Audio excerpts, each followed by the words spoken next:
Alors, c'est parti. Bonjour à toutes et à tous qui arrivaient, qui nous rejoignaient gentiment. Nous avons pour ce matin beaucoup de personnes qui se sont inscrites et c'est tout à fait normal vu la teneur de la session du jour. Donc, quelques éléments de rappel et de contexte, comme d'habitude pour celles et ceux qui nous connaissent. Vous rentrez dans une conférence qui est liée au Montpellier Game Lab sur la 5e édition en l'occurrence. Cette conférence est enregistrée. Vous êtes déjà en cours d'enregistrement pour information. Ce sera une conférence qui sera ensuite possible de revoir de façon plus large que d'habitude, puisque ce sera pour les membres au sens plus large, les personnes inscrites, etc. Pas uniquement la promotion du lab comme vous en avez l'habitude. Pensez à couper vos micros, pensez à poser des questions dans le chat pendant toute la conférence. Et sur cette conférence, donc, on va parler d'Arte France en compagnie de Marianne Lévy-Leblond, qui est directrice d'unité de programme création numérique chez Arte, et de Diana Stoïka, qui est chef de projet de la partie publishing, toujours chez Arte France. On est en compagnie également de Valérie Chailloux, qui est au service filière, responsable du service filière à la métropole de Montpellier, avec qui nous travaillons depuis de nombreuses années, que vous avez pour certaines et certains vu régulièrement ici. Et voilà, vous pourrez aussi poser des questions tout à la fin, à l'oral, si vous le souhaitez. Il n'y aura pas de problème, mais vraiment, pendant la présentation, pensez à couper les micros pour ne pas gêner tout ça. Pour ma part, j'ai dit ce que j'avais d'intéressant à vous raconter. Je pense, Marianne, Diana et Valérie, n'oubliez pas, vous pouvez m'invoquer à tout moment, mais je pense que c'est bon. Je vais laisser la parole à Valérie pour faire la transition. Et je vous souhaite à toutes et tous une excellente conférence. Merci François, bonjour à toutes et tous. Je suis ravie de effectivement la tenue de ce webinaire. Donc pour rappel, je suis, comme l'a dit François, responsable du service des filières stratégiques au sein du pôle attractivité, développement économique, emploi de la métropole de Montpellier, qui est évidemment un grand soutien du cluster de l'association Push-Start et du dispositif Montpellier Game Lab, co-créé par Push-Start et le BIC de Montpellier. Pour ceux qui ont suivi les promos du MGL, vous connaissez tous Florent Dessert qui ne peut pas se joindre à nous ce matin. Je fais un peu le relais. Nous sommes collègues avec Florent. Nous, on soutient ce dispositif, on soutient Push-Start, on soutient le jeu vidéo, on soutient les industries culturelles et créatives, donc l'image animée et l'image interactive en particulier sur le territoire de la métropole. C'est vraiment une filière qui est stratégique, qui se développe et qui, pour nous, est un vecteur aussi de rayonnement territorial. Donc, on est ravis de pouvoir mettre en place ce genre de webinaire aussi à votre attention et en lien avec ceux qui participent au niveau national aussi à la visibilité, au rayonnement du jeu vidéo. Marianne, Diana, enchantée, ravie surtout de vous avoir avec nous ce matin. On avait eu la chance d'avoir Marianne qui était intervenue lors d'un événement iconique il y a quelques temps de ça déjà, à une table ronde pour parler justement des liens, de la convergence entre les différents acteurs de l'image animée, de l'image interactive en France. Et aujourd'hui, la parole est à vous pour que vous expliquiez plus précisément comment Arte participe à l'émergence de ces jeux sur le territoire, comment vous accompagnez aussi les studios. On est ravis que vous ayez l'opportunité de vous présenter plus en détail et puis de faire connaissance avec les acteurs du territoire. Nous sommes très, très fiers. Je me tais, je vous laisse la parole. Très bon webinaire à tous. Merci beaucoup Valérie. Bonjour à toutes et à tous. Donc, on va peut-être commencer par se présenter, Diana et moi, et ça vous permettra aussi de comprendre la perspective qu'on a ensemble et de façon parfois distincte sur l'activité de production et d'édition de jeux vidéo côté Arte. Donc, pour ma part, je dirige cette unité de programme création numérique, qui est une des unités de programme au sein d'Arte France, donc analogue à l'unité de programme Art et Spectacle, qui fait des documentaires sur les sujets Art et Spectacle pour l'antenne d'Arte et un peu pour la plateforme d'Arte.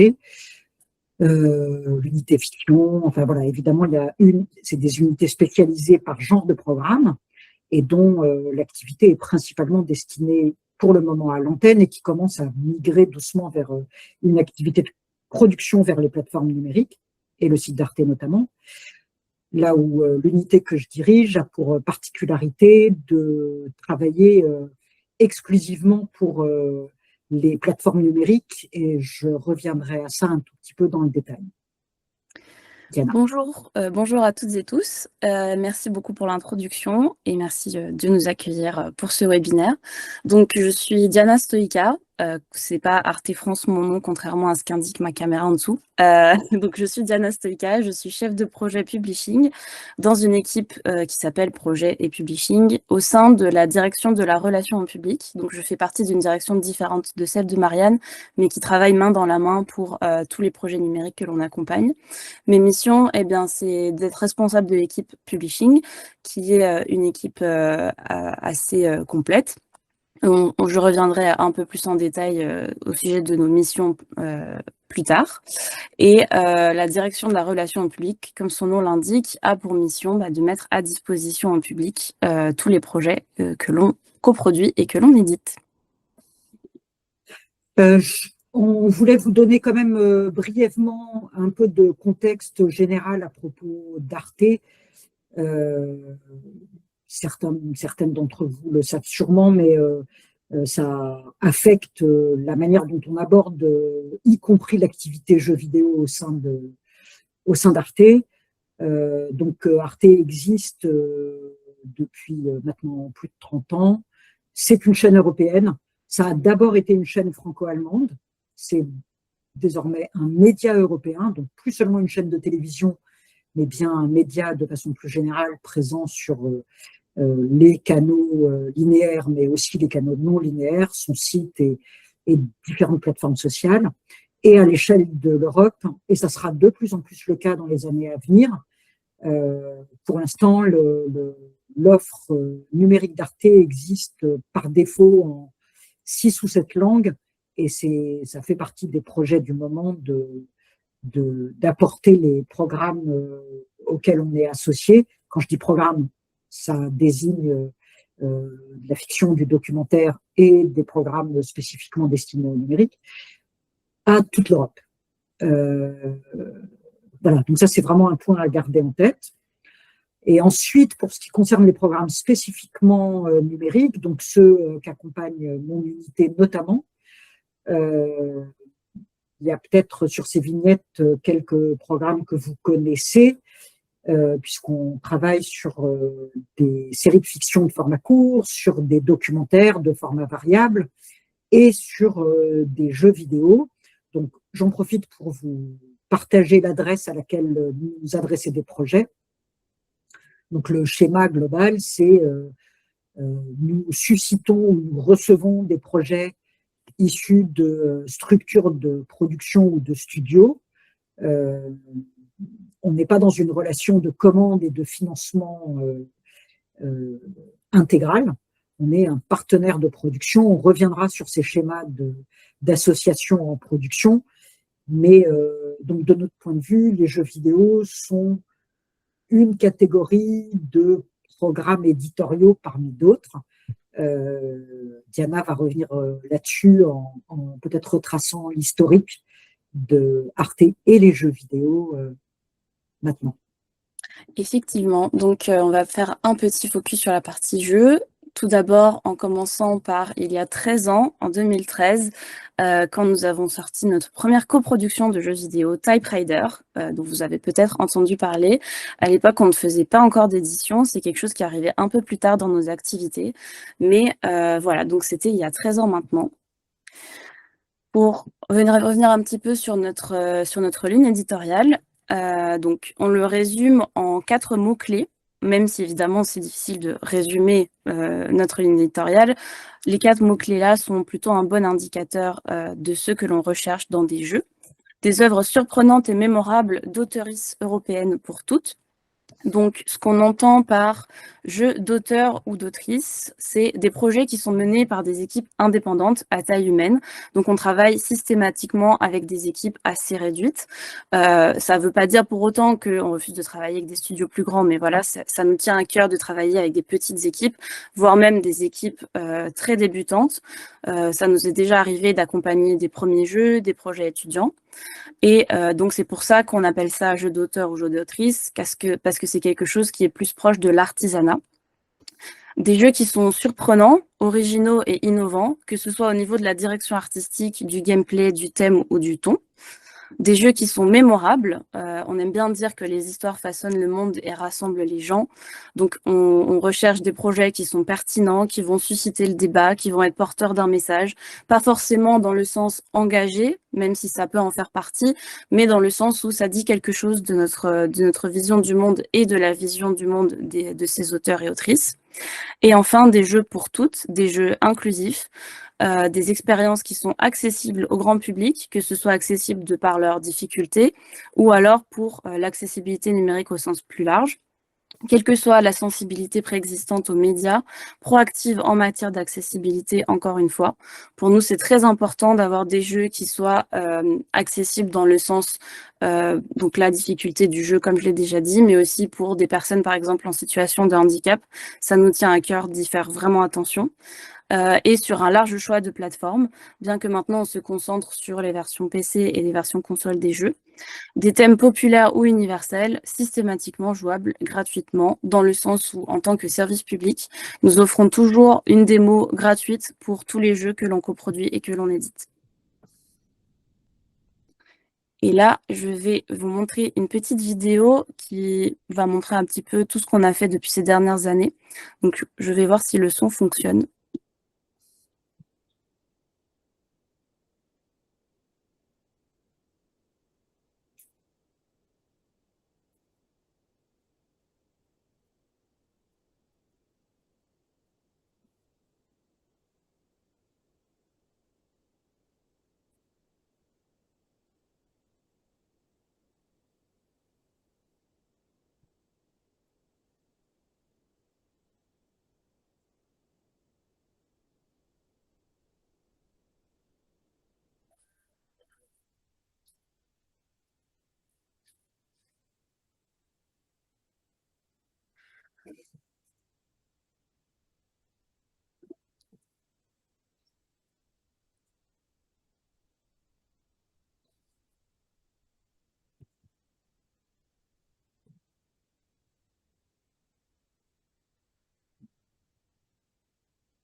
On n'a pas de son, Diana.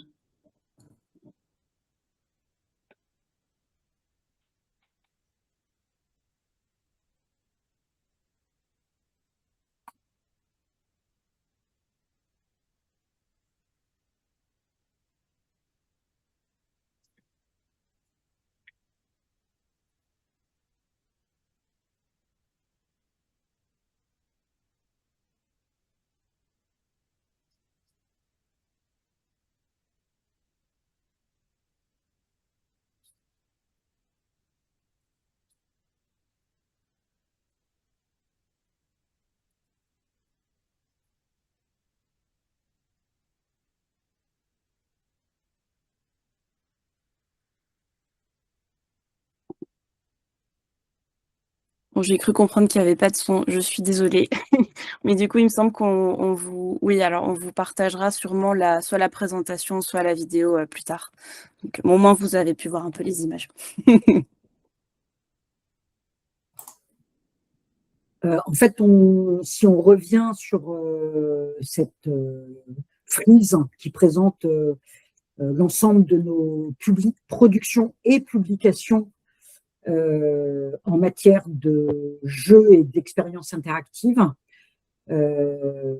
ça vous donne une petite idée d'une part du nombre. On en est à de l'ordre de 20 jeux publiés.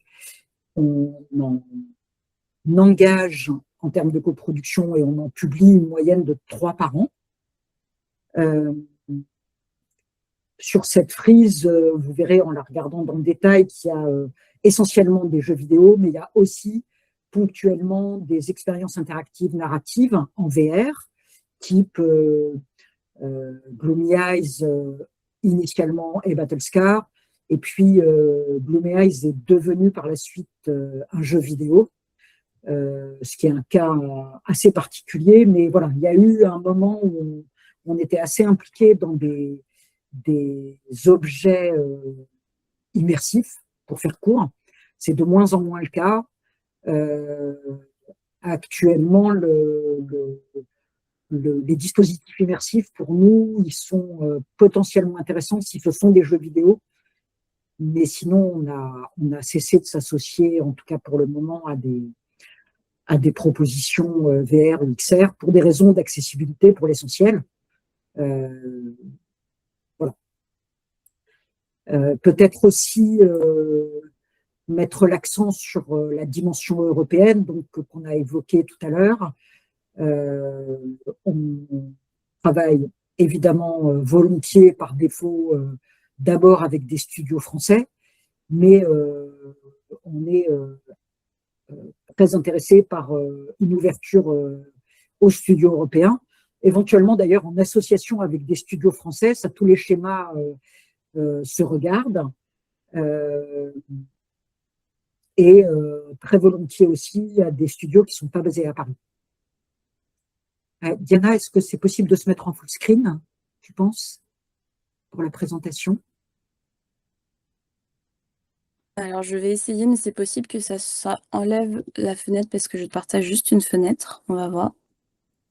C'est bon? Non, c'est pas bon. Il faut juste que je change du coup les paramètres de présentation. 2 secondes. Ça vaut le coup pour avoir l'image en un peu plus gros. Ouais. Est-ce que c'est mieux? Ouais, c'est super. Super. Alors, pour entrer un peu dans le détail de comment marche de la coproduction, donc le truc un peu particulier chez Arte, comme on part disons, d'une approche historiquement audiovisuelle, on a commencé, c'est toujours un peu le cas, à calquer des schémas d'association avec les projets sur un modèle audiovisuel, et ça aboutit à un point dont on est très conscient qu'il est un peu particulier, c'est que on distingue la coproduction et l'édition, ce qui n'est pas forcément le cas dans le secteur du jeu vidéo de manière majoritaire. Donc, en gros, on distingue ce qui est une implication dans la fabrication d'une implication dans la publication, dans la diffusion, disons, diffusion-distribution. Donc, le premier type d'association qu'on propose aux studios, aux créateurs, c'est ce que nous, on appelle de la coproduction, qui consiste à soutenir la fabrication par un financement non recoupable, mais en contrepartie duquel on a d'une part une implication éditoriale et stratégique. On est copropriétaire du jeu, c'est une forme d'acquisition d'une part de l'IP que le jeu génère, un partage des recettes, et on demande sur le chemin la possibilité d'une version très partielle, gratuite, qui en gros correspond en général à une démo, par défaut, démo sur Steam, parce que peut-être quelque chose sur quoi Diana n'a peut-être pas insisté à ce stade, c'est le fait que on travaille, nous essentiellement, on privilégie, disons, des projets de jeux destinés PC-console, et du coup, par défaut, sur le chemin de la publication, on travaille volontiers avec des démos Steam, qui constituent une sorte de version gratuite, qui, du point de vue d'Arte, est la contrepartie de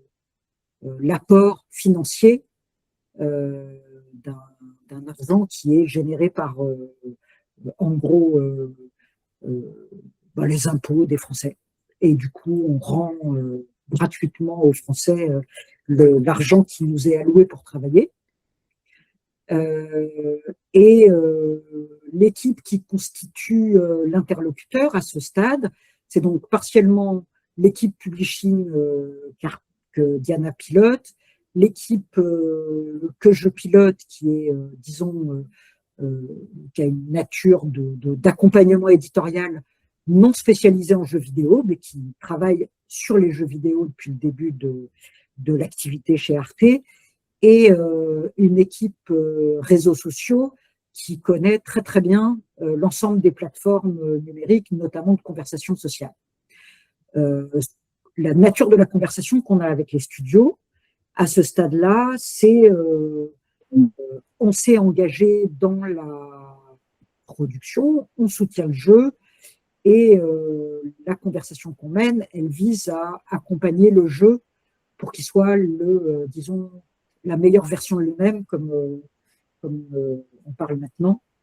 En gros, aider, assurer, être un premier œil critique et bienveillant sur le projet et une vigilance sur les choix qui soient techniques, éditoriaux, narratifs, UX, tout ce que vous voulez, de façon à arriver à un jeu qui soit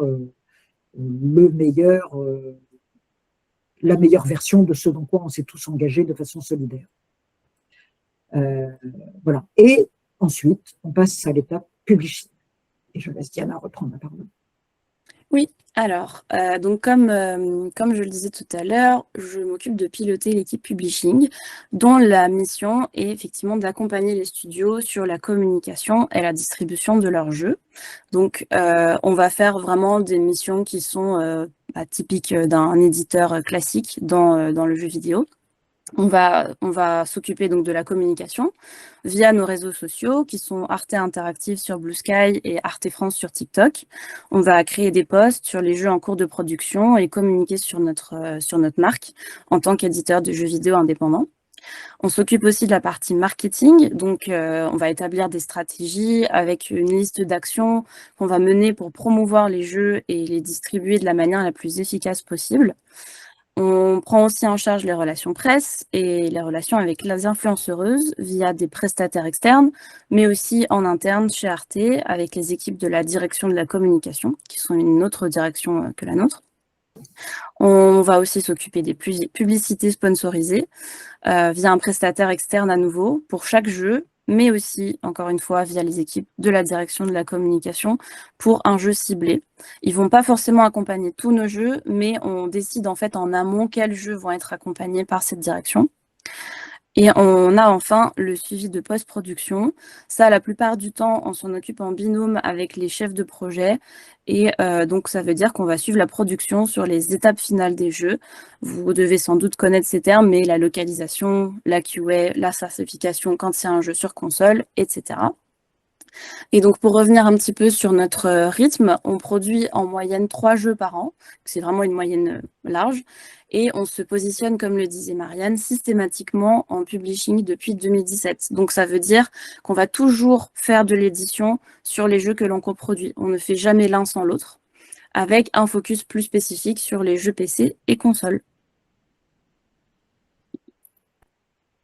On voulait aussi, de façon très pragmatique, vous partager les étapes de notre implication et de la conversation. Donc, ça commence par la première rencontre. Alors, elle peut avoir lieu de plein de façons différentes. Hein. On a un portail d'accueil de projets, je vous ai partagé l'adresse tout à l'heure, mais évidemment, ça peut tout à fait avoir lieu lors de salons, d'événements jeux vidéo, auxquels l'équipe assiste et est disponible pour des rendez-vous. C'est même probablement les circonstances dans lesquelles on rencontre le plus de projets. Ensuite, les projets qui nous semblent les plus à la fois intéressants et susceptibles disons, de susciter un partenariat avec nous, parce qu'on croise beaucoup de projets formidables, mais pour lesquels on n'est pas les bons partenaires, soit pour des raisons de positionnement éditorial, soit pour des raisons de budget, par exemple. Donc, ceux qui nous semblent les plus plausibles sont discutés dans un comité éditorial qui réunit, comme je l'ai évoqué tout à l'heure, à la fois l'équipe des chefs de projet, l'équipe du publishing, l'équipe des chargés de programme de mon côté, l'équipe réseaux sociaux. Donc, les projets sont discutés de façon très panoramique dans tous leurs aspects. Et s'il nous semble convaincant, et donc, encore une fois, ça représente 3, 4, parfois 5 projets par an à ce stade, on peut s'y engager en forme de soutien à la pré-production. Donc, on apporte un soutien financier à une phase alors qui ne recouvre pas forcément la pré-production au sens habituel du terme dans le jeu vidéo, c'est assez variable. En gros, la question à ce stade, c'est on est face à un projet qui se raconte sur la base de divers éléments, et ça, c'est vraiment variable d'un projet à l'autre, qui peut être un dossier avec des éléments de narratif et de DA très développés, mais qui a besoin d'un soutien pour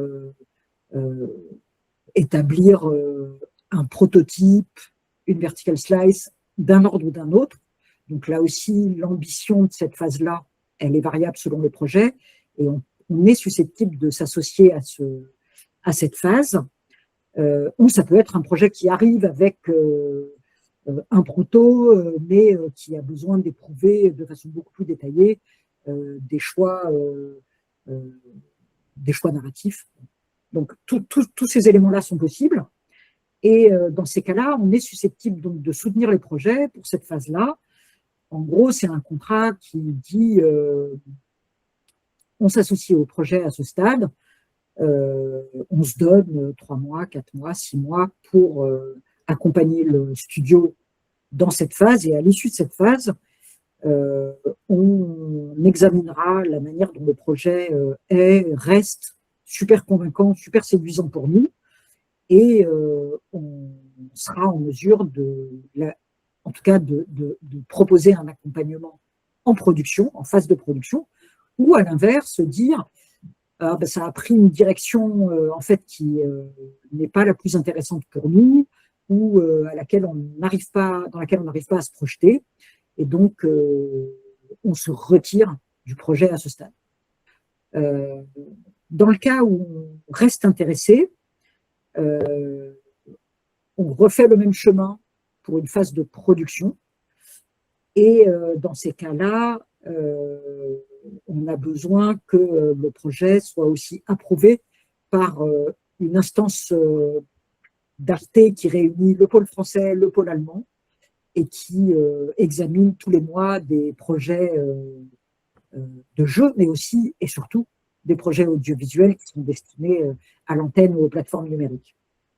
Et c'est à ce stade-là que se prend donc une décision ferme on peut s'engager en association à la production. Et dans ce cas-là, je laisse Diana reprendre la main sur la suite. Oui, donc là, ça y est, tous les processus de validation sont terminés côté Arte, côté studio. C'est là que le suivi de production commence du côté de nos équipes. Donc, vous retrouverez ici, en fait, l'alpha, la bêta, la release candidate, qui sont les 3 phases contractuelles. Et en fait, on sépare l'accompagnement de production théoriquement en partie par ces phases de milestone. On commence tout d'abord par le kick-off, qui est la mise en place officielle de la collaboration. Ça va être un moment clé puisque c'est le moment où on va mettre en place tous les objectifs. On va définir ensemble les objectifs du projet. On va clarifier les responsabilités de chacune et vraiment se présenter, expliquer qui fait quoi dans les différentes équipes, que ce soit côté Arte ou côté studio. On va mettre en place aussi les outils nécessaires à la communication, décider un peu de la manière dont on va échanger, de la récurrence des réunions qu'on va faire. Par exemple, on va souvent avoir des points d'avancement bimensuels où on va en fait discuter avec les studios de comment avance la production. Donc, une fois que ce kick-off est passé, on rentre vraiment dans la phase d'accompagnement de production de la première milestone, donc qui va donner suite à l'alpha, la livraison de l'alpha. C'est donc ce moment où on va collaborer vraiment étroitement avec le studio, on va fournir des retours réguliers lors de réunions dédiées.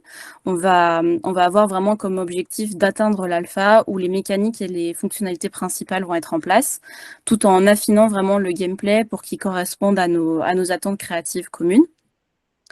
On arrive ensuite, donc une fois que l'alpha est livré, on va rentrer en phase bêta pour la partie pré-publishing. Donc juste après l'alpha, l'ensemble de l'équipe publishing, donc notre équipe va être mobilisée pour vraiment planifier le marketing et la distribution, même si en réalité on aura commencé à travailler sur le jeu bien avant.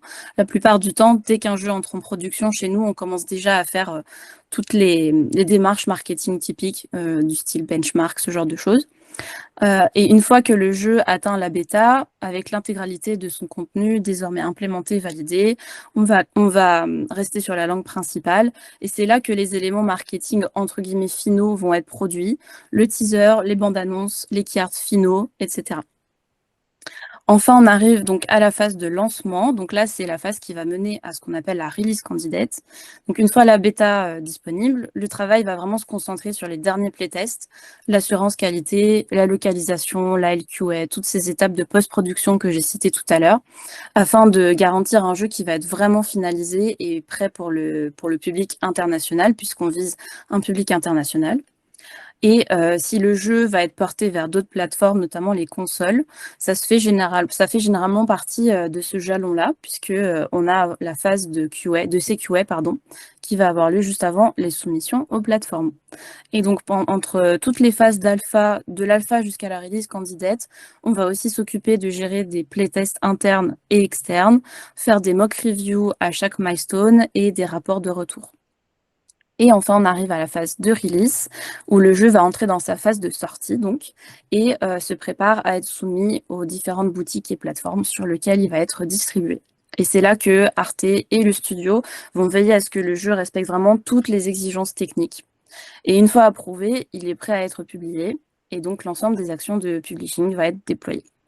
Et c'est là que l'équipe publishing a besoin d'au moins 2 mois entre le passage Gold et le jour J, afin de préparer correctement la sortie et la relation avec les stores, puisque ça peut prendre pas mal de temps. Et donc là, suite à toutes ces phases de release, on va avoir donc la partie plus post-release. Donc, comme je le disais, donc il y a la partie lancement. On va coordonner l'annonce officielle du jeu avec le studio. On va mettre en œuvre le plan de communication et de marketing convenu au préalable. Et on va commencer notamment, les communiqués de presse vont avoir lieu tout au long de la production pour les annonces un peu clés sur les jeux, mais c'est vraiment au moment du lancement qu'on va tout donner, avec des festivals, développement de communauté, l'organisation de la couverture médiatique, pour vraiment susciter encore plus d'enthousiasme et faire vraiment connaître la sortie prochaine du jeu. Ça, en général, c'est entre le moment où on annonce la date de sortie et la sortie en elle-même. Ensuite, une fois que le jeu est sorti, donc ça c'est la phase de monitoring, on va vraiment surveiller les performances du jeu en suivant l'accueil réservé par les joueurs, les critiques des médias, les commentaires des utilisateurs. Ces données vont permettre vraiment d'évaluer le succès du lancement et d'éclairer les décisions concernant les améliorations potentielles ou le contenu supplémentaire. La maintenance ensuite, ça fait partie du suivi de distribution qui est aussi une de nos missions après la sortie. Donc là, la maintenance, ça veut dire que après la sortie, on va collaborer avec le studio sur toutes les activités post-lancement. Donc si par exemple il y a des correctifs, des patchs Day One pour réparer les bugs, la publication des mises à jour, le portage éventuellement sur d'autres plateformes, mise en place de campagnes commerciales aussi afin de maintenir l'intérêt et l'attrait du jeu. On va aussi continuer à mettre le jeu en solde, le faire participer à des festivals, etc. Pendant ce suivi de distribution, on essaye aussi de faire systématiquement un bilan. La plupart du temps, c'est entre 6 et 8 mois après la sortie, pour vraiment analyser ensemble le développement et la sortie du jeu. Donc faire un peu un post-mortem, en gros, de comment ça s'est passé, la collaboration, voir ce qui a bien marché, ce qui a moins bien marché, etc. Et puis, on arrive ensuite à la fin des droits. C'est le moment où, en fait, donc, la fin des droits approche. On va discuter ensemble de si on veut renouveler les droits ou non, si on veut renouveler notre partenariat pour la distribution, les mises à jour, l'assistance technique ou promotionnelle, etc. ou si on veut s'en tenir à ça. Et si jamais on mettait fin à notre collaboration, ça signifierait l'arrêt de la promotion et du service après-vente du jeu côté Arte. Je vais peut-être répondre à la question qui a été posée parce qu'elle est effectivement dans ce contexte-là, elle a du sens par rapport à la fin de cette présentation. Comme l'a dit Diana, systématiquement, on publie les jeux, on édite les jeux qu'on coproduit, et l'inverse est aussi vrai. Pour l'instant, on n'édite pas, on ne se positionne pas comme éditeur seul. Et la raison pour ça, parce que parfois, c'est pas l'envie qui nous manque, mais la raison pour ça, c'est que les ressources dont on dispose pour l'édition, qu'elles soient humaines ou financières, elles sont pas illimitées et on les concentre vraiment sur les jeux auxquels on s'est associé relativement en amont pour, disons, bonifier le fait que c'était des jeux auxquels on avait la conviction qu'on avait quelque chose à apporter, et en accompagnement de production et en accompagnement en édition et distribution. Et du coup, quand des jeux arrivent dans des phases très avancées, généralement, on leur dit éventuellement qu'on trouve ça formidable, mais qu'on n'est pas les bons partenaires à ce stade. Donc, il vaut mieux nous communiquer des projets plus en amont. Et voilà, peut-être que dans les années à venir, c'est une stratégie qui pourra évoluer, mais en tout cas, là, aujourd'hui, on ne publie pas de jeux, on n'édite pas de jeux qu'on n'a pas coproduits. Et voilà. Et je réponds à 2 questions d'un coup. Et donc, Effectivement, ça répond à 2 questions d'un coup. Merci beaucoup pour la présentation déjà, c'était très chouette. Ça fait plaisir d'avoir un peu cette vision plus large sur la façon dont on travaille Arte, qui a une place un peu particulière quand même dans le paysage de l'édition de jeux vidéo. Et donc merci beaucoup pour toutes ces précisions et tous ces détails. On a pu y retrouver quelques personnes. Je pense aux amis de Sorty Birds qui sont venus se poser un petit peu après dans le sud de la France et dont on a pu avoir quelques nouvelles. Mais j'ai constaté sur la carte qu'il y avait très très peu de production de par chez nous qui avait été. Enfin, en fait, il n'y avait pas de points sur Montpellier, ce qui veut dire qu'on a des trucs à faire ensemble et c'est très bien. Voilà, l'idée c'est que vous pouvez dérouler vos questions dans le chat comme ça a été le cas. Alors peut-être qu'il y a une précision. Stacy demande, pouvez-vous donc être éditeur sur le jeu que vous n'avez pas coproduit? Ça, la réponse a été donnée. Par contre, il y a une précision qui suit. Pouvez-vous être distributeur sur un jeu que vous n'avez pas coproduit? Donc, je vous laisse répondre. non, de la même manière, on ne se positionne pas comme distributeur, encore une fois, à ce stade. En fait, on a très envie. On pense qu'il y a effectivement des catégories de jeux qui pourraient avoir besoin d'un accompagnement en édition et ou distribution spécifique, et on pense que parfois on n'est pas les plus mal placés pour le faire, mais encore une fois, on est amené à prioriser compte tenu des forces dont on dispose. Donc aujourd'hui, ça n'est pas le cas. Mais voilà, je voulais juste te dire que la question, c'est une question qui nous agite aussi, mais pour l'instant, on est amené à répondre non. Ok, donc ça, après, je pense que le message qu'il y a derrière, c'est si vous souhaitez très écarter, il est pertinent, même préférable nettement, de se manifester tôt dans le projet de façon à voir si ça colle à la ligne éditoriale et au soutien qu'ils peuvent vous amener, plutôt qu'en complément ou en soutien ultérieur pour l'instant en tout cas.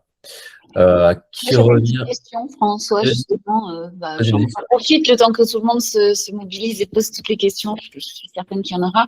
Par rapport à la carte, effectivement, c'est vrai qu'il n'y a pas beaucoup de points sur le territoire. Alors, j'avais une question à double sens, à la fois pour vous, Marianne et Diana. Voilà, qu'est-ce que vous connaissez de l'écosystème du jeu vidéo montpelliérain et est-ce que c'est parce que vous n'avez pas eu de propositions qui ont été remontées? Et vous, acteurs du jeu vidéo, est-ce que c'est parce que c'est une méconnaissance des possibilités offertes par Arte? Comment on peut essayer de faire un pont pour que cette carte elle change à l'avenir, étant entendu qu'il y a quand même une profusion de studios sur le territoire, très créatifs, très novateurs, et donc voilà, on peut imaginer quand même qu'il y aura des collaborations dans les années qui viennent.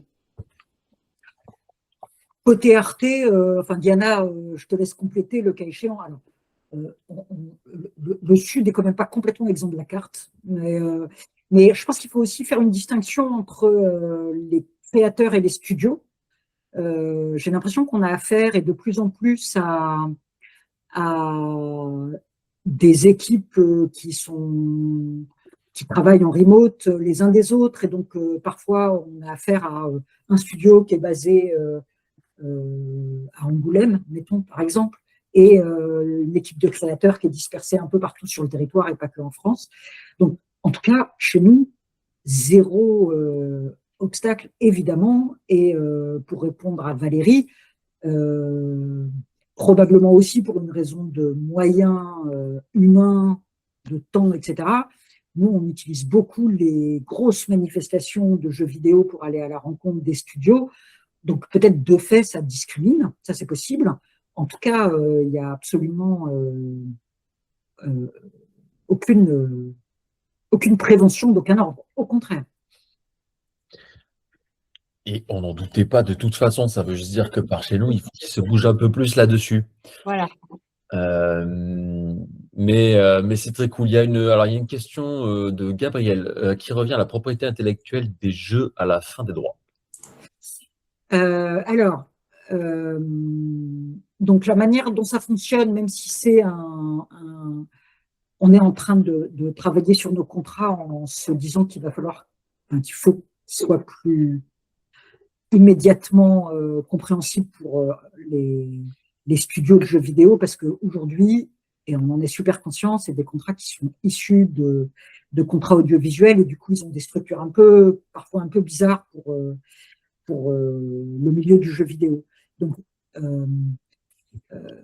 le principe, c'est que dans un contrat de coproduction, l'apport financier d'Arte, il est compris comme étant partagé entre un apport dit en coproduction qui correspond à une prise de part d'IP et un apport dit en droit qui correspond à une prise de droit d'exploitation. Donc ça, on restera sur cette double structure. La prise de part d'IP, elle est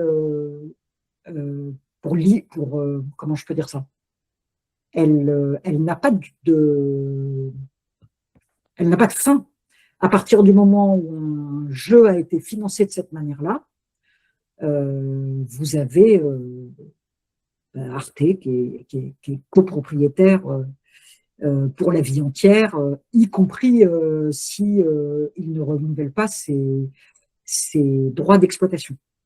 Après, si ça, c'est un problème, tout se discute. Je veux dire, à la fin des droits d'exploitation d'un jeu, si on se dit, en fait, il a du potentiel d'exploitation, ça nous est jamais arrivé jusqu'à présent, mais si un jeu avait un avenir en termes d'exploitation, mais qu'Arte ne souhaite pas y rester associé, j'arrive pas très bien à imaginer comment cette situation pourrait survenir, mais bon, on ne sait jamais. Et que du coup, pour le studio, ça soit une gêne de laisser à Arte avec une part d'IP sur un jeu qu'Arte n'exploite plus. On pourrait se mettre autour d'une table et essayer de réfléchir à la façon dont on peut faire complètement sortir Arte du jeu et de la propriété de l'IP. Mais ça n'est jamais survenu. Ok, je pense que ça a répondu à la question de Gabriel, au moins pour la première étape. Petit point rapide, Gwendoline, qui est l'ancienne présidente de Push-Start, est en train de travailler sur une thèse en rapport entre le pouvoir public, l'industrie du jeu vidéo et la structuration de filière. Elle demande si c'est Marianne, ici présente, qui est bien la personne à contacter, et si c'est le cas, si elle pourra avoir le contact ultérieurement, pour la partie coprod de documentaire notamment. Alors, pour la partie coprod de documentaire, ça peut-être c'est moi. En fait, ça dépend un tout petit peu de la nature du projet et de est-ce qu'on se dit qu'il est évidemment destiné avec une écriture innovante aux plateformes numériques, et dans ce cas-là, peut-être que c'est mon équipe, peut-être que c'est un projet qui est plus évident pour mes collègues des unités de programme qui travaillent pour le linéaire, mais ça c'est quelque chose qu'on peut regarder, on peut répondre à ça. Le bon endroit où nous contacter, c'est l'adresse projet que Diana a repartagé, qui est valable pour les jeux vidéo, mais aussi pour les documentaires, pour les fictions, pour tous les projets. Ok, merci pour la précision. Je pense que ça y répond aussi. S'il y a besoin d'autres détails, pas hésiter à le repréciser dans le chat. On a une question, enfin, on a plusieurs questions de Maëlo. Tac, tac, tac. Si j'ai bien compris, Arte commence à suivre des projets dès l'après-prod. Si c'est bien cela, je n'ai cependant pas bien compris sur quel type de rendu de projet vous vous basez probablement pour sélectionner les projets à suivre durant cette phase. Pitch deck, proto avec beaucoup de placeholders, etc. Je mets la deuxième question derrière. Êtes-vous ouvert à de l'innovation en interne, par exemple à une collab avec des doctorants afin d'améliorer l'accompagnement offert par votre équipe multidisciplinaire dédiée à l'édition? Je te laisse répondre sur la première question, Diana, peut-être? Oui, donc effectivement, on suit des projets dès la pré-production. Ça peut arriver, mais c'est très rare qu'on suive à partir de la production, mais il faut qu'elle soit vraiment pas trop avancée non plus. Et effectivement, on peut se baser sur un pitch deck, sur un proto avec beaucoup de placeholders. Tout va dépendre un peu du projet et de la documentation qui est fournie avec.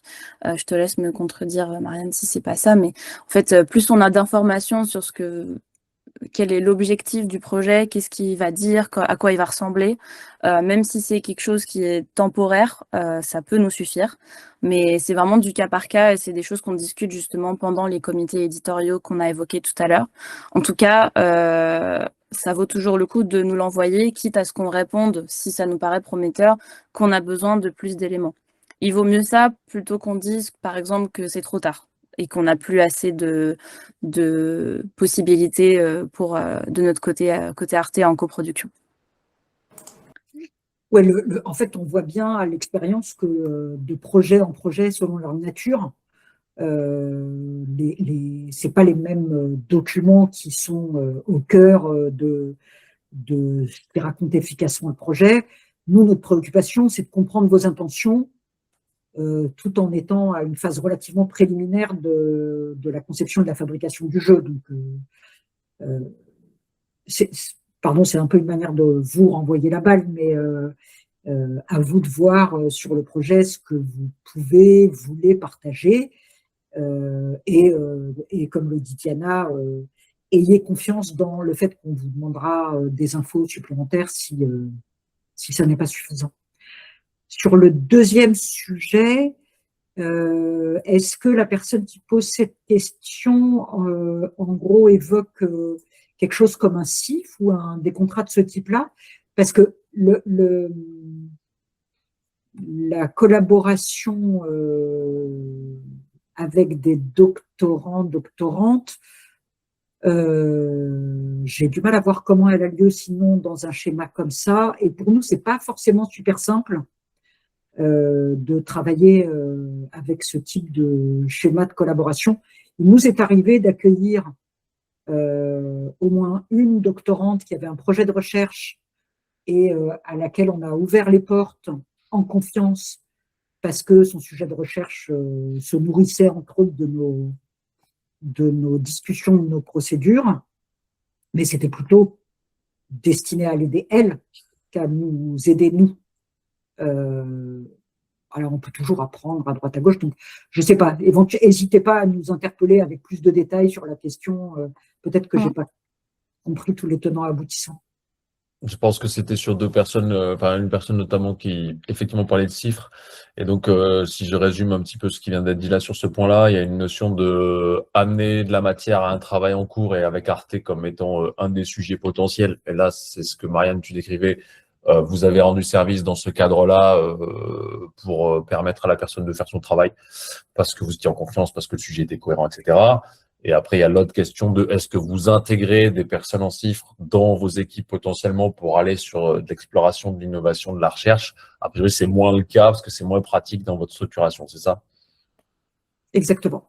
Ok, très bien. Merci pour ces éléments. Donc, j'avance. Normalement, Thomas, tu as dû trouver ta réponse pour le lien 404. Merci Diana pour le lien. Par rapport aux ressources de l'auteur ou du studio, jusqu'où peut aller l'association dans la coprod? À quelle échelle disposez-vous de studios, d'équipes prêtes à s'occuper de la production technique ou purement artistique? Donc, une question de Mathieu, je la complète avec un autre élément. On a vu tout à l'heure dans votre frise, par exemple, pour Thirty Birds, que vous alliez donc il y avait la sortie du jeu, puis après il y avait une sortie console. Et est-ce que vous allez jusqu'à l'accompagnement sur des problématiques de portage ou des choses comme ça? Voilà, est-ce qu'il y a des choses spécifiques où vous vous arrêtez, où vous avez vraiment des ressources dédiées? Et ça me paraît bien. Je vais même rajouter derrière ça, parce que la question d'après, elle me paraît quand même aussi liée à ce système de ressources. Est-ce que pour les équipes de marketing ou communication, de la même façon, vous avez une intégration complète qui a été évoquée tout à l'heure, ou est-ce qu'il est possible pour un studio de travailler avec d'autres acteurs, soit en complément, soit simplement en remplacement de vos équipes sur ces volets-là? Ça, c'est une question de Stéphanie. Ouais. Je vais essayer de répondre à chaque question dans l'ordre, mais dites-moi si j'oublie un élément. Donc pour la partie ressources internes, on n'a personne de notre côté en interne qui développe ou qui fasse vraiment de la production technique ou artistique. Par contre, ça a pu arriver, et je crois plusieurs fois dans le passé, tu me confirmeras, Marianne, que on fasse appel par exemple à d'autres studios pour donner un coup de main sur du dev ou ce genre de choses. Donc pas en interne, mais par exemple on peut solliciter si besoin d'autres ressources en externe. Ça a déjà pu arriver. De même pour, par exemple, du portage, même si on essaie systématiquement de faire toutes les plateformes en sortie en même temps, si jamais il y a besoin de faire une sortie décalée pour les consoles ou qu'on a une opportunité de portage sur console plus tard, là aussi, ça fait partie de nos missions d'accompagner le studio quand il y a besoin pour le portage, via, encore une fois, des ressources externes. Donc d'autres studios, des équipes qui sont expertes en portage, par exemple. Et pour la partie marketing, effectivement, là, par contre, on a nos ressources internes. C'est l'équipe que je pilote qui s'occupe de la communication et du marketing de nos jeux.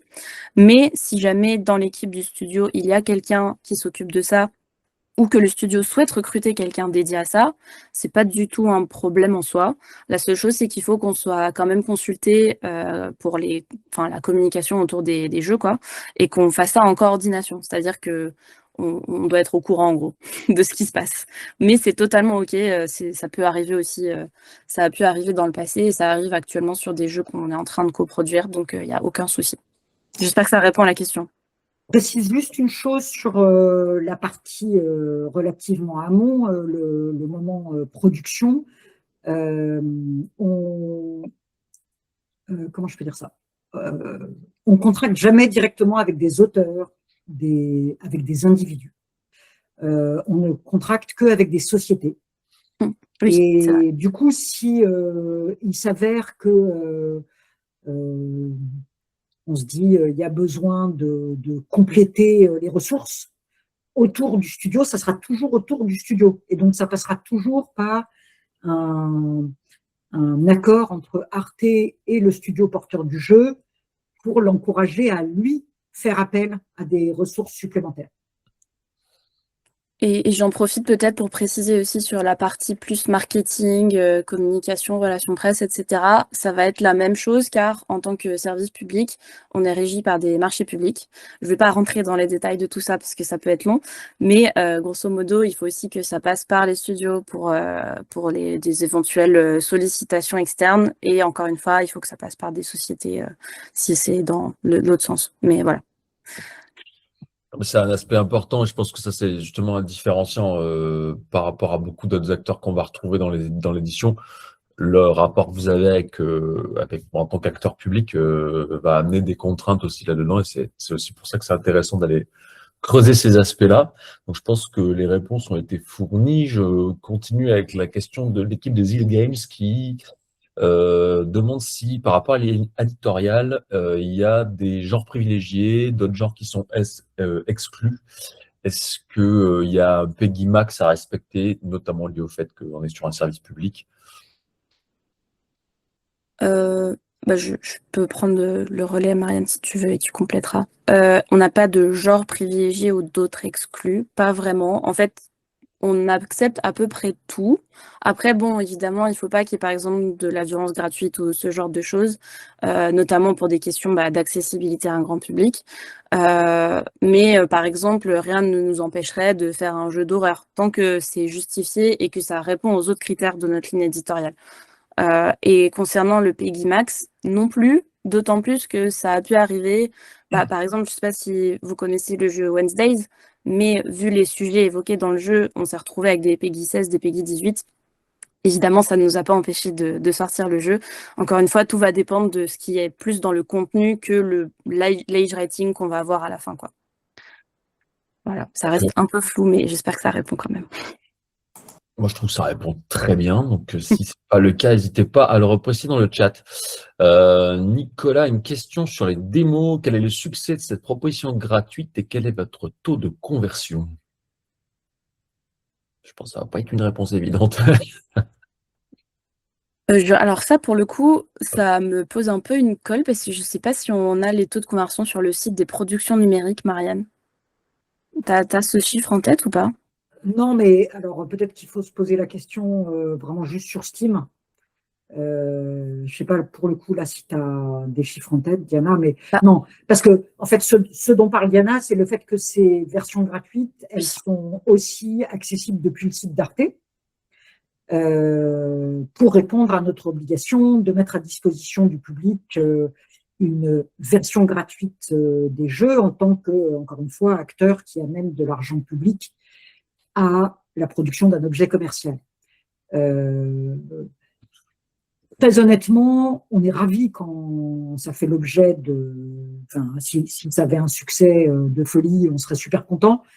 C'est sur la plateforme d'Arte, c'est pas forcément l'objectif central. Donc voilà, c'est plus intéressant d'aller regarder ce qui se passe sur Steam. En fait, nous, cette démo gratuite sur le site de Arte, on la met à disposition qu'une fois que le jeu est sorti. En fait, nous, la démo, si je prends plus mon point de vue équipe publishing, va vraiment nous servir en amont de la sortie pour la publier sur Steam à l'occasion de festivals, d'exclusivités pour des événements ou juste de solliciter des influenceurs et des influenceuses. Clairement, c'est plus ça la priorité en termes de conversion que sur le site au moment de la sortie. Pour la disposition gratuite sur le site, c'est vraiment plus, comme le disait Marianne, pour des questions d'obligation de service public. Du coup, en même temps, c'est hyper cohérent et ça ramène aussi à ce que vous décriviez, c'est-à-dire en termes de stratégie, il y a d'un côté la partie publishing pure et les contraintes que vous avez aussi qui sont associées, enfin contraintes et postulats qui sont associés à votre statut d'acteur public. Nicolas, si tu veux préciser, vas-y, juste rapidement. Oui, très rapidement, parce qu'en fait, c'est par rapport au sujet très intéressant en effet, de la proposition en fait vis-à-vis de l'argent public. En fait, est-ce que vous avez, parce qu'une démo c'est encore très particulier, surtout pour des jeux d'auteurs en fait qui ont un sujet, c'est par quel mot, en fait, en général, il faut prendre le public par la main, etc., pour l'amener justement à un sujet plus long. Et c'était par rapport au fait que est-ce que en fait la démo est parce que en général, le but du jeu, c'est d'amener le joueur à vouloir à continuer à découvrir justement un sujet qui va être très intéressant. Je me demandais en fait si vous avez essayé d'autres systèmes que la démo, c'est-à-dire en fait le jeu est accessible quoi qu'il arrive, et en fait c'est le début du jeu qui est gratuit, donc c'est pas techniquement une démo en fait, c'est quoi qu'il arrive, c'est le début du jeu, et si vous voulez en fait continuer après un certain nombre d'une partie du jeu qui est plus du tiers en général, ce qu'on appelait avant le shareware, évidemment, la partie payante arrive à ce moment-là. Mais en fait, ça permet de ne pas avoir l'effet démo, c'est-à-dire c'est pas au milieu du jeu où on vous offre quelque chose. Je me demande si vous aviez déjà essayé, ou si en fait une démo pour vous, c'est toujours le début du jeu quoi qu'il arrive, etc., etc. Est-ce que vous avez une définition de la manière dont vous distribuez cette démo, en fait, ou dont vous abordez au niveau éditorial cette démo, pardon. Oui. Ça va être du cas par cas. Désolée, c'est pas ultra satisfaisant peut-être comme réponse, mais ça va vraiment dépendre des jeux. Et ça fait partie notamment des choses qu'on discute au moment du kick-off de production, parce que ça va dépendre du style de jeu. Par exemple, si c'est un jeu narratif, si c'est plus un jeu de puzzle, ça va vraiment dépendre du jeu en lui-même. Et pour le coup, on n'a pas une exigence prédéfinie quant au contenu de la démo, c'est vraiment quelque chose qu'on décide avec le studio au moment de l'entrée en prod. Merci pour la précision. Si je peux me permettre, pardon François, Bien sûr, bien sûr. je vois qu'il y a quelques questions sur la ligne éditoriale. Moi, ce que je vous encouragerais vraiment à faire, c'est aller regarder ce qu'on a publié. Ça vous donnera une idée assez précise, à la fois de la diversité et en même temps de ce qu'on ne fait pas. Donc, j'ai vu passer une question sur alors, je ne sais plus comment c'était formulé, des jeux alternatifs, voilà, plus en lien avec l'art contemporain. Donc non, on reste dans le secteur où on considère qu'il y a déjà un champ créatif très fructueux, du jeu vidéo entendu dans son sens relativement ordinaire. Et de la même manière, on ne produit pas de serious game. Je me permets de le dire parce que c'est quelque chose qui est souvent associé à Arte, à tort. Arte ne fait pas de serious game. Ni des jeux éducatifs, d'ailleurs. Tous les dérivés qui vont permettre de rentrer dans cette grande case du serious game. Il nous reste une petite paire de questions, mais on a atteint 11h32. Est-ce que vous avez 2 minutes de plus pour finir ces questions? Moi, oui, si jamais. Ouais, enfin 5 jusqu'à 35, pour moi, ça va, mais pas. Allez, je on va devrais faire partir. très rapide. Et une question qui. Et puis de toute façon, si tu dois décrocher, tant pis pour nous. Et la question, c'est double casquette production, JV, film, série. Donc là, c'est un compositeur qui parle. Certains studios éditeurs de jeux vidéo peuvent être réticents au modèle SACEM privilégiant le buy-out, contrairement au milieu du cinéma, par exemple. Quelle est la position d'Arte par rapport à ces questions? Donc, on parle des droits, principalement du son, dans le cadre de la SACEM, notamment. Alors, en fait, on n'a pas pris position de principe sur ce sujet-là jusqu'ici. Ce qu'on constate effectivement, c'est que c'est pas super satisfaisant la situation, on va dire. Une version idéale pour nous, ça serait que le statut des auteurs soit correctement défendu dans le secteur du jeu vidéo aussi. Est-ce que c'est le modèle SACEM qui doit être le bon? Est-ce qu'il y a quelque chose de différent pour s'adapter aux particularités du jeu vidéo? Moi, je n'ai pas la réponse à ça. Ce que je peux vous dire, c'est que Arte, globalement, est une structure qui est du côté des auteurs. Et du coup, à ce titre-là, on aurait envie que leur statut soit défendu et qu'ils aient les moyens de travailler correctement. C'est des discussions auxquelles on n'a pas été particulièrement invité ces dernières années, mais peut-être que c'est le moment de commencer à s'y intéresser. Je suis désolé, je vous donne, c'est pas une réponse par oui ou non, mais En même temps, c'est pas un sujet par oui ou non, donc c'est très bien répondu. Merci beaucoup pour ça. Et une dernière question qui est au sujet des minima sur l'accessibilité. Est-ce qu'il y a des critères minimums de votre côté? Vas-y, je t'en prie. En fait, on est en train de... Ah pardon, Nicolas, vous voulez préciser la question? J'ai cru que son micro était allumé. Non, c'est bon? Ok. Oui, alors on n'a pas vraiment de minima, même si ça fait partie des choses qu'on discute en général au moment de la signature du contrat, sous la forme de critères qu'on met en annexe et qu'on discute ensemble avec les studios. Sachant que ces critères, c'est une liste à laquelle on travaille nous-mêmes en interne de manière constante. On a notamment une personne dans notre équipe qui est référente accessibilité numérique et qui est plutôt calée sur le projet, qui s'appelle Leili Mirkosravi et qui a travaillé notamment sur Wednesdays. Et en fait, on se base sur plusieurs critères qui ont déjà été établis dans le passé, par exemple les critères d'accessibilité Microsoft ou d'autres entreprises qui travaillent là-dessus spécifiquement. Et donc cette liste, en fait, on a des critères par 3 catégories. On a good to have, better to have en gros, et pas du tout obligatoire, mais encore mieux si on a tout ça. C'est 3 niveaux en fait. Et on essaye grosso modo d'avoir chaque critère en niveau 1 au minimum.